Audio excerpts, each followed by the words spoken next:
Hello friends, आज हम पढ़ेंगे व्यष्टि अर्थशास्त्र परिचय का भाग 9। दोस्तों, पिछली वीडियो में हमने उत्पादन संभावना वक्र, जिसे हम इंग्लिश में प्रोडक्शन पॉसिबिलिटी कर्व कहते हैं, के बारे में पढ़ा था। दोस्तों, मैं आशा करती हूँ आपको वो वीडियो लेक्चर समझ आ गया होगा। दोस्तों, इस वीडियो में हम उत्पादन संभावना वक्र के खिसकाव के बारे में पढ़ेंगे और जानेंगे उत्पादन संभावना वक्र का खिसकाव क्यों होता है, और हम उत्पादन संभावना वक्र की विशेषताओं के बारे में जानेंगे। चलिए दोस्तों, जानते हैं कि उत्पादन संभावना वक्र का खिसकाव कैसे होता है। दोस्तों, जैसे कि हम पिछली वीडियो में जान चुके हैं कि उत्पादन संभावना वक्र दो वस्तुओं के उन सभी संभव संयोगों को प्रकट करता है जिसका उत्पादन एक अर्थव्यवस्था में दिए हुए संसाधनों और उपलब्ध तकनीक के पूर्ण उपयोग से कर सकती है। दोस्तों, इस बात से स्पष्ट है कि पीपी वक्र अपनी मूल अवस्था से ऊपर या नीचे दो कारणों से खिसक जाता है, जिसके खिसकने का पहला कारण है संसाधनों की पूर्ति में परिवर्तन और दूसरा कारण है उत्पादन की तकनीक में परिवर्तन। दोस्तों, अगर आपको याद हो तो पिछली वीडियो में हमने उत्पादन संभावना वक्र की मान्यताओं के बारे में पढ़ा था, जिन मान्यताओं में हमने कहा था कि उत्पादन की तकनीक अपरिवर्तनशील रहेगी और संसाधन स्थिर रहेंगे। दोस्तों, जब ये दोनों मान्यताएं टूट जाती हैं और यह दोनों मान्यताएं जब लागू नहीं होती है तो उत्पादन संभावना वक्र में खिसकाव होता है।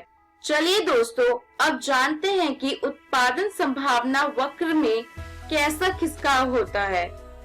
दोस्तों, पहला खिसकाव दाईं ओर होता है। चलिए एक उत्पादन संभावना वक्र की सहायता से इसे समझते हैं। दोस्तों, यह मूल उत्पादन संभावना वक्र है। जब यह वक्र बाहर की तरफ आ जाता है तो इसमें दाईं ओर खिसकाव होता है। P1 वक्र से P2 वक्र दाहिनी ओर खिसकाव को दर्शाता है। चलिए दोस्तों, अब जानते हैं उत्पादन संभावना वक्र के दाहिनी ओर खिसकाव के क्या कारण होते हैं। पहला कारण यह है कि अर्थव्यवस्था में संसाधन बढ़ जाते हैं, जैसे नए उपकरणों की प्राप्ति हो जाना, प्रशिक्षित व साधारण श्रमिकों में वृद्धि हो जाना, और दूसरा कारण है नई व बेहतर तकनीक उपलब्ध हो जाना। उत्पादन की नई तकनीक आने से संसाधनों की उत्पादकता बढ़ जाती है, जिसके वजह से अर्थव्यवस्था में वस्तुओं का उत्पादन बढ़ जाता है। दोस्तों, उत्पादन संभावना वक्र का बाहर खिसक जाना यह दर्शाता है कि अर्थव्यवस्था दोनों वस्तुओं का अधिक उत्पादन कर सकती है। वक्र का दाईं ओर खिसक जाना विकास का प्रतीक है। चलिए दोस्तों, अब जानते हैं कि बाईं ओर खिसकाव क्या होता है। P1 मूल उत्पादन संभावना वक्र है, जो कि घटकर अंदर की तरफ खिसक जाता है और P2 बन जाता है। यहाँ P1 से P2 बाईं ओर खिसकाव या अंदर की तरफ खिसकाव को दिखाते हैं। चलिए दोस्तों, अब जानते हैं कि उत्पादन संभावना वक्र के बाईं ओर खिसकने के क्या कारण है। दोस्तों, जब अर्थव्यवस्था में संसाधन घट जाते हैं, जैसे मशीनरी की टूट-फूट हो जाना या मशीनरी चलन से बाहर हो जाना या किसी प्राकृतिक संसाधन की कमी हो जाना, जैसे कोयला खत्म हो जाना, यह सभी अर्थव्यवस्था में संसाधन की कमी या घटाव को दिखाते हैं। उत्पादन संभावना वक्र के बाईं ओर खिसकने का दूसरा कारण उत्पादन की तकनीक पुरानी व अप्रचलित हो जाना है। इससे अर्थव्यवस्था की उत्पादन क्षमता गिर जाती है। पीपी वक्र का बाईं ओर खिसक जाना संसाधनों का अल्प व अकुशल उपयोग दर्शाता है। चलिए दोस्तों, अब पीपी वक्र द्वारा केंद्रीय समस्याओं को समझने की कोशिश करते हैं। दोस्तों, क्या उत्पादन किया जाए कि केंद्रीय समस्या का हल पीपी वक्र पर संचलन के माध्यम से दर्शाया जाता है।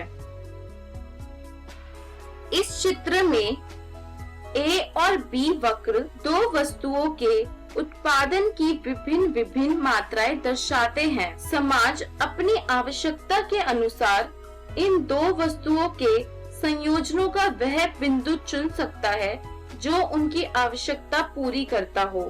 दूसरी केंद्रीय समस्या कैसे उत्पादन किया जाए की समस्या का संबंध उत्पादन की तकनीक से है। संसाधनों का पूर्ण व कुशल उपयोग न होने की स्थिति बिंदु सी वाले वक्र द्वारा प्रकट की गई है, जो बेहतर उत्पादन तकनीक अपनाने के लिए प्रेरित करती है ताकि उत्पादन ए और बी वक्र पर होने लगे। दोस्तों, तीसरी केंद्रीय समस्या किसके लिए उत्पादन की समस्या का समाधान आर्थिक विकास में निहित है और आर्थिक विकास की स्थिति प्राप्त होने पर पीपी वक्र ऊपर खिसक जाता है और बिंदु डी पर पहुंच जाता है। इस प्रकार हम अर्थव्यवस्था की केंद्रीय समस्या को उत्पादन संभावना वक्र से समझ सकते हैं। चलिए दोस्तों, अब जानते हैं उत्पादन संभावना वक्र की कुछ विशेषताओं के बारे में। पीपी वक्र की पहली विशेषता यह है कि पीपी वक्र नीचे की ओर ढालू होता है। चलिए दोस्तों, अब जानते हैं पीपी वक्र के नीचे की ओर ढालू होने के कारण। दोस्तों, इसका कारण यह है कि अगर एक अर्थव्यवस्था में दिए हुए संसाधनों के पूर्ण उपयोग की स्थिति में यदि एक वस्तु की अधिक मात्रा में उत्पादन करना है तो दूसरी वस्तु का उत्पादन में कमी करनी होगी। इसका अर्थ यह हुआ कि एक वस्तु की अधिक मात्रा, जैसे कि गेहूं की अधिक मात्रा पाने के लिए दूसरी वस्तु की मात्रा कम करनी पड़ेगी, अर्थात ट्रैक्टर की मात्रा को कम करना पड़ेगा।